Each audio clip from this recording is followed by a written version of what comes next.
So the chapter starts off with Elec basically confirming that he did in fact off-panel make the wish for gas to be the strongest in the universe. Something that he learned he could do from the genius Granola. But there's another element to the wish that he's not pointing out here purposely because it's going to be a big reveal later on, but there's like the monkey paw element to making the wish with the Cerulean Dragon Balls, or at least becoming the strongest in the universe using them. Because when Granola made that wish, the dragon said, I'm gonna have to reduce your lifespan in order to make you that powerful. And I think the Cerulean lifespan, or at least Granola's lifespan, was like 150 years, something like that. It was like over 100 years. And it basically reduced him down to only having 3 years left to live. Now, as for Gas's race, which I assume is the same as the Heater's race, they all kind of have the same years, except Gas looks like Kid Buu for some reason. But I don't think we're aware of what their lifespan is like. But in the flashback, Gas seemed to already be an adult when Granola was just a child. So that could factor into this. I think it would be pretty cool if Gas winds up losing this fight because of like the monkey paw drawback of the wish. Like maybe it reduced his lifespan so much that he only has like an hour left to live maybe. And Elec possibly knows that and doesn't care, did it anyway, which further builds him up as being scum. You know, since like Gas ostensibly is in love with him. And I'm thinking this might happen in the next chapter because I think that one might be the penultimate of this arc, because it was recently announced, I think at Jump Fest or something, that in 2022 a new arc will start or something. I'm paraphrasing, but basically implying that the Granola arc is going to end soonish and a new arc will start. And since it seems like we're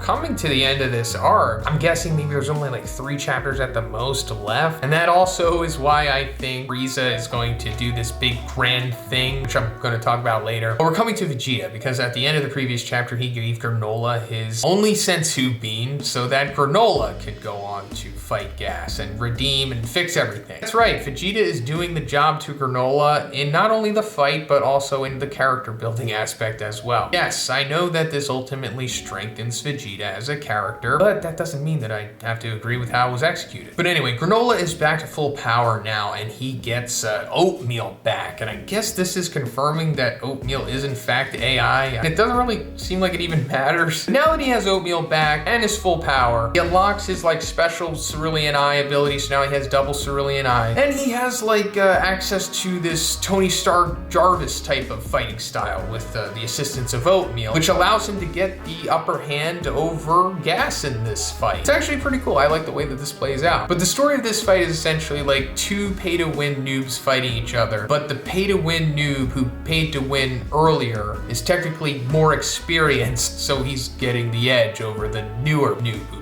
paid to win. Or at least that's kind of what Vegeta is conveying with his commentary here. Granola fought Goku like 4 times and Vegeta like 6 times before this fight, so he had more experience and more time to develop. Not only his abilities and powers, but also just as a character, because it seems like since Granola's face turn, he's become like a full-blown Saiyan. Because he's like taking the Talk No Jutsu that Vegeta used on him, and he's like somehow using it against Gas and like convincing him to use his full power for some reason, because for this, Gas had been restricting himself because of like pride, being stubborn. Then he decides to start using all of his pay-to-win abilities that he picked up from the dragon and quickly gets the upper hand on Granola here. But then he also says, any abilities you have gained are now mine as well. And that's pretty interesting. And as far as I know, since this whole element of Granola gaining these abilities post-wish, I don't think it's been explained since then. And when it was shown a couple months ago, I talked about it then. I thought maybe the dragon has some form of omniscience where it can like scan the universe and it can either see who the strongest is, or there's some kind of Akashic records out there that indicates what abilities and strengths and powers you need to become the strongest in the universe. I mean, that's one option, but going to the former, it's possible that it just scanned the universe for whoever the strongest was. And I guess not counting like the gods and stuff, it would be Goku, and Goku who had instantaneous movement, ultra instinct, and Hakai, which are like the 3 big things that Granola kind of picked up here without it directly being said that he picked them up. So now that Granola had become the strongest in the universe after that, I guess Gas would be inheriting these abilities as well, since he inherited them from Goku, or at least it seems that way. But if that is true, then we should be seeing Gas do like Cerulean stuff maybe. But maybe the dragon can give you like inherent abilities abilities, you know, like becoming Super Saiyan. Maybe it's only things that you can learn. But I also think this is a way that Frieza is going to gain these abilities because he might wind up becoming the strongest in the universe, but I'll get to that later. So then Granola removes his shirt and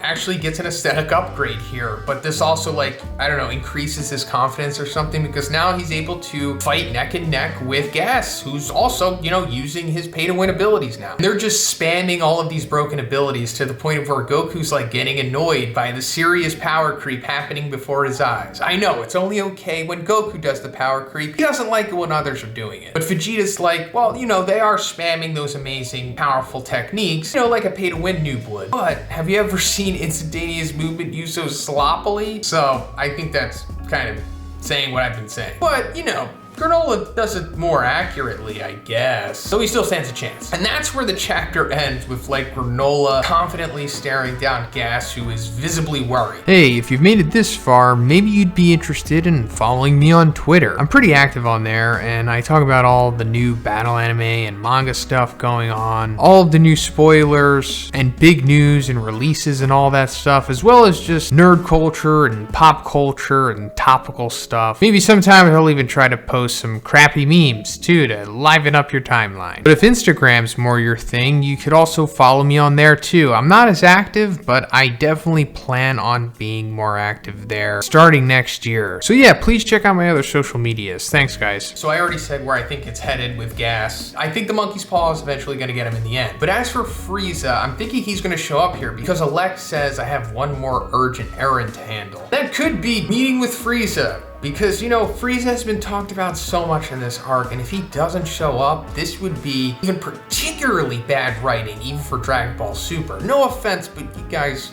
know what it is by now. So I'm assuming that this is ultimately where it's gonna lead, and maybe Frieza shows up and Elec tries to double cross him, but Frieza triple crosses him and winds up making the wish, or whatever the wish is. Like, I'm thinking, you know, there's a good chance Frieza might make the sneak wish to become the strongest in the universe, and that's how he gains, you know, Hakai, instantaneous movement, and Ultra Instinct. But then, of course, there would have to be some monkey paw drawback to him. But maybe Frieza does something special as to where he gets around it, because Frieza is pretty cunning, right? Or maybe it's possible that Frieza's race has like such an incredibly long lifespan that it doesn't matter how much the dragon absorbs from him. It's like taking hundreds of dollars from a bank account that has millions in it, you know? Or Frieza makes some other wish that benefits him and then he just dips out of there. I think that's gonna be the ultimate result there. Frieza like double crosses Elec, makes some kind of crazy wish, and then leaves, and that possibly either sets up the next arc, or maybe the next arc just includes Frieza, who now has like this major momentum and advantage going in. But yeah, that's pretty much it for the video today, guys. Let me know what you think about this chapter in the comments. And if you liked the video, guys, please give it a like and please subscribe if you haven't already. Have a great day. See you in the next one.